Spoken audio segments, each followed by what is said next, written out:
Number 1. George Washington. Before George Washington became the first President of the United States, there was no American presidency to inherit. There was no tradition, no established office, and no example to follow. Washington was stepping into a position that could easily have become something very different from what Americans eventually came to expect. He had already become famous during the American Revolution. As commander of the Continental Army, Washington led a force that was badly equipped, frequently underfunded, and fighting one of the most powerful empires in the world. His military leadership helped carry the colonies through years of war and ultimately toward independence. But winning independence was only the beginning. The new United States faced a much harder question. How could 13 states become one functioning nation? The Articles of Confederation had created a weak central government. The country struggled with debt, economic instability, disputes between states, and fears that the new republic could collapse before it had truly begun. Washington became one of the central figures behind the effort to create a stronger constitutional government. In 1787, delegates gathered in Philadelphia and produced the United States Constitution. Washington presided over the Constitutional Convention, and his presence gave the proceedings enormous legitimacy. Then came the moment that would define his historical importance. Washington was elected the nation's first president in 1789. There was no model for him to copy. Every decision mattered.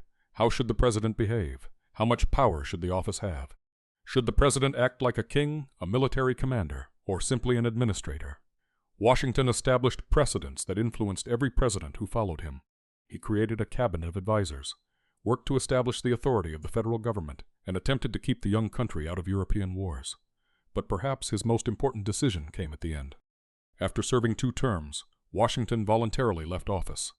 He could have attempted to remain in power. Instead, he demonstrated that the presidency was an office a person could surrender peacefully. That decision helped establish a powerful American political tradition.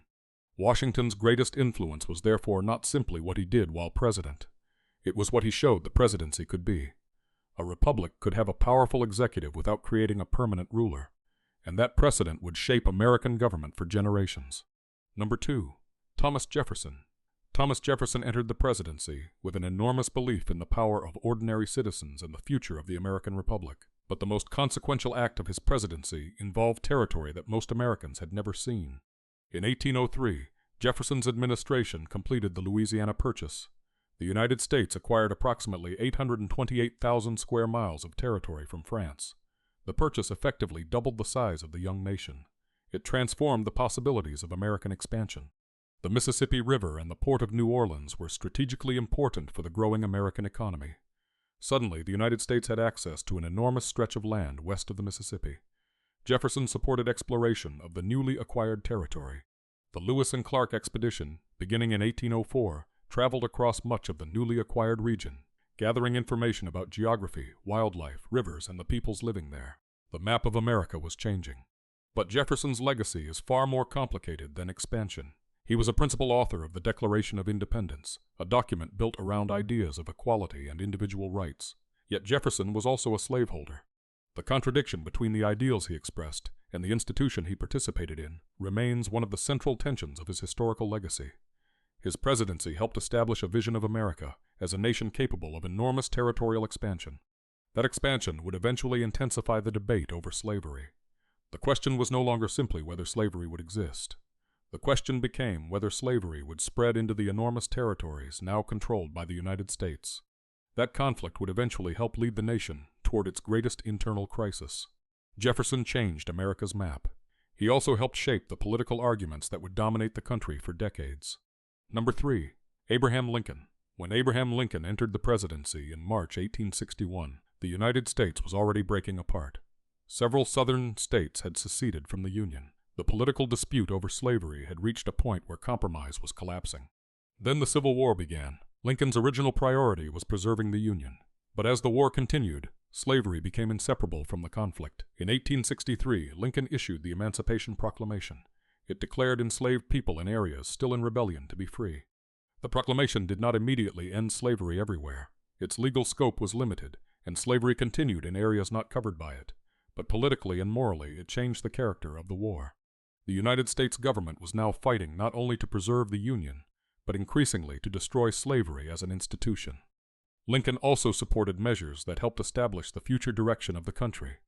During the war, the government passed the Homestead Act, supported the construction of a transcontinental railroad, and created institutions that contributed to the development of modern American education.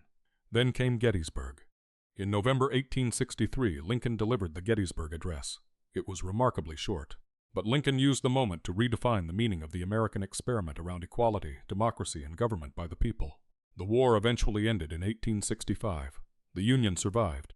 Slavery was constitutionally abolished through the 13th Amendment. But Lincoln did not live to oversee the difficult Reconstruction that followed. On April 14, 1865, he was shot by John Wilkes Booth. Lincoln died the following morning. His presidency transformed the United States because the country that emerged from the Civil War was fundamentally different from the country that entered it. The Union had survived. Slavery had been abolished. And the federal government had demonstrated that the United States could not be permanently divided by secession. Number 4. Theodore Roosevelt. Theodore Roosevelt entered the presidency after the assassination of William McKinley in 1901. He was only 42 years old. But Roosevelt did not behave like a caretaker president. He believed the presidency could be used aggressively to confront powerful corporations, protect natural resources, and increase America's influence abroad. His administration became associated with the Progressive Era. Roosevelt challenged major corporate interests and used federal power against monopolistic business practices. His administration also became strongly associated with conservation. Millions of acres of American land were placed under federal protection, and Roosevelt helped popularize the idea that the federal government had a responsibility to preserve natural resources for future generations. But Roosevelt's transformation of America was not limited to domestic policy. He believed the United States needed a stronger presence on the world stage. His administration supported the construction of the Panama Canal, one of the most important infrastructure projects of the era. Roosevelt also became famous for his approach to international power. His presidency helped establish the United States as an increasingly influential global force. He famously argued that American diplomacy should be backed by military strength. That approach reflected the changing position of the United States. America was no longer simply a young republic concerned primarily with its own borders. It was becoming a major world power. Roosevelt's presidency helped accelerate that transformation. Number 5. Woodrow Wilson. Woodrow Wilson became president during a period when America was rapidly becoming an industrial and financial giant, but his presidency would be defined most dramatically by World War I. When the European War began in 1914, Wilson initially attempted to keep the United States neutral. For years, America remained outside the conflict. Then Germany's unrestricted submarine warfare and other developments pushed the United States toward intervention. In 1917, America entered the war. American troops and resources eventually played an important role in the Allied victory. But Wilson's larger ambition was to use the war to reshape international politics. He proposed his 14 points, including the creation of an international organization intended to help prevent future wars. That organization became the League of Nations. Wilson personally campaigned for American participation. But the United States Senate ultimately rejected the Treaty of Versailles and membership in the League. Wilson's international vision therefore failed in the immediate political sense, yet the idea behind it survived. After another world war, the United Nations would emerge with a similar goal of international cooperation. Wilson's presidency also expanded the role of the federal government in domestic economic affairs. The Federal Reserve System was established during his administration, creating the central banking structure that remains fundamental to the American economy. His legacy is deeply complicated. His administration advanced progressive economic reforms, but it also presided over segregation within parts of the federal government and policies that remain heavily criticized. Wilson changed America by helping move the country toward a more powerful federal government and a more active role in world affairs. Number 6. Franklin D. Franklin Roosevelt became president when America was experiencing one of the worst economic crises in its history. The Great Depression had devastated businesses, banks, workers, and families. Millions of Americans were unemployed. Banks were failing. Confidence in the economic system was collapsing. Roosevelt entered office in 1933 and moved quickly. His administration launched the New Deal. The federal government became dramatically more involved in economic life. New agencies were created to provide jobs, stabilize industry, regulate financial institutions, and support people suffering from the Depression. The Social Security Act of 1935 created a federal system of old age pensions and other forms of assistance. Roosevelt was also an extraordinary communicator. Through his radio fireside chats, he spoke directly to millions of Americans. The relationship between citizens and the presidency was changing. The federal government was no longer something distant and abstract. Under Roosevelt, Washington became far more involved in the daily economic security of ordinary Americans. Then, in December 1941, everything changed again. Japan attacked Pearl Harbor. The United States entered World War II. Roosevelt became the central political figure of America's wartime mobilization. Factories were converted to military production. Millions of Americans entered the armed forces. The United States became the industrial engine of the Allied war effort.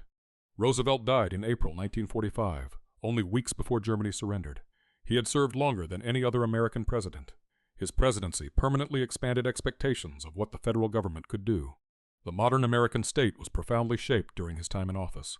Number 7. Harry S. Truman. Harry Truman became president under circumstances he had never expected. Franklin Roosevelt died on April 12, 1945. Truman had been vice president for only a few months. Suddenly, he inherited the presidency at the most dangerous moment of the Second World War. The war in Europe was nearing its end, but the Pacific War continued. Truman faced an extraordinary decision regarding Japan. In August 1945, the United States used atomic bombs against Hiroshima and Nagasaki. Japan subsequently announced its surrender. The decision remains one of the most debated actions in American history. But Truman's presidency did not end with World War II. A new conflict was already forming. The United States and the Soviet Union emerged from the war as rival superpowers. The Cold War began. Truman's administration helped establish the strategy of containing Soviet expansion. His presidency also supported the Marshall Plan, which provided massive American economic assistance for European recovery. In 1948, Truman ordered the integration of the American armed forces. That decision placed the federal government directly against racial segregation within the military. The world Truman inherited in 1945 was already changing. By the time he left office, the United States had become the leader of a global alliance system and a central force in the post-war international order. Number 8. John F. Kennedy. John F. Kennedy entered the White House in 1961 as one of the youngest elected presidents in American history. His presidency lasted less than 3 years. Yet those years contained some of the most dangerous moments of the Cold War. Kennedy's administration faced the failed Bay of Pigs invasion, tensions with the Soviet Union, and then the Cuban Missile Crisis. In October 1962, American officials discovered Soviet nuclear missiles being installed in Cuba. For 13 days, the world moved dangerously close to nuclear war. Kennedy rejected immediate military action and instead imposed a naval quarantine while negotiations continued. Eventually, the Soviet Union agreed to remove the missiles. The crisis ended without nuclear war. Kennedy also challenged America to compete in space. In 1961, he announced the ambitious goal of sending an American to the moon before the end of the decade. At the time, the United States was behind the Soviet Union in several areas of space exploration. Kennedy's challenge helped mobilize enormous scientific, engineering, and financial resources. His administration also became increasingly involved in the civil rights crisis. Kennedy initially moved cautiously, but by 1963 his administration proposed major civil rights legislation. He would not live to see it become law. On November 22, 1963, Kennedy was assassinated in Dallas, Texas. His death shocked the United States and the world. His presidency had been brief, its influence was not. The space program continued, and in 1969 Americans reached the moon. Civil rights legislation also advanced under his successor. Kennedy's presidency became one of the defining symbols of 20th century America. Number 9. Lyndon B. Johnson. Lyndon Johnson inherited the presidency after Kennedy's assassination, but his historical importance came from what he did with the enormous political power that followed. Johnson's wanted to build what he called the Great Society. His administration passed major legislation dealing with civil rights, voting rights, poverty, education, health care, and immigration. The Civil Rights Act of 1964 prohibited discrimination in important areas of American public life. The Voting Rights Act of 1965 strengthened federal protection for voting rights. Then came Medicare and Medicaid. For millions of Americans, these programs fundamentally changed access to health care. Johnson's presidency, therefore, produced some of the most significant domestic legislation in modern American history. But his legacy is inseparable from Vietnam. American involvement in Vietnam expanded dramatically during his presidency. The conflict became increasingly unpopular as American casualties rose and television brought the war into American homes. The war damaged Johnson politically and contributed to growing distrust between the public and government.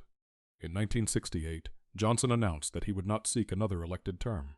His presidency left behind two very different images. One was the ambitious reformer who helped pass historic civil rights and social welfare legislation. The other was the president whose escalation of the Vietnam War contributed to one of America's most divisive political crises. Both sides are necessary to understand how Johnson changed the country. Number 10. Ronald Reagan. When Ronald Reagan became president in 1981, the United States faced high inflation, economic uncertainty, and growing tensions with the Soviet Union. Reagan promised a major change in direction.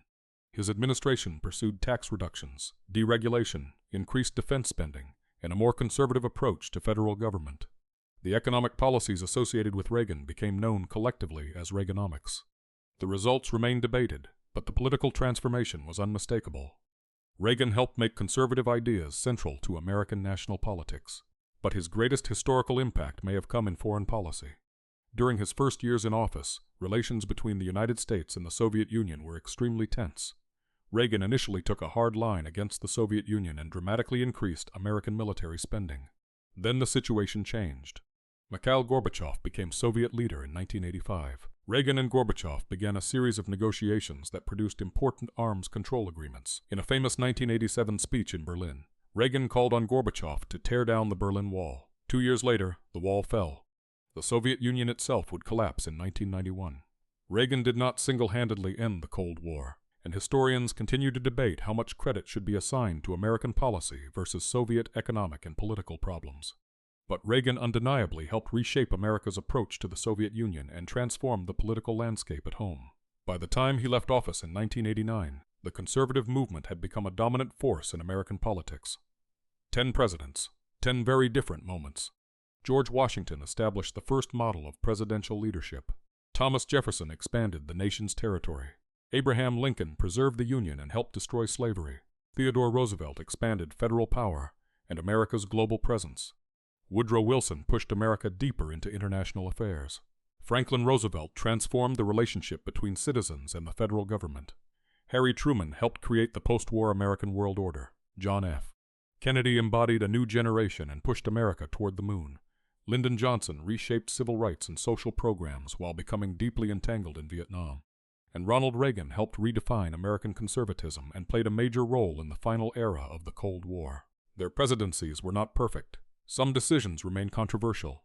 Some policies produced consequences their creators could not have predicted. But that is precisely why these 10 presidents matter. They did not simply occupy the White House. They changed what Americans expected from their government, their country, and their place in the world. And in the end, that may be the most important measure of a presidency. Not whether history remembers a president as perfect, but whether America looked different after they were gone.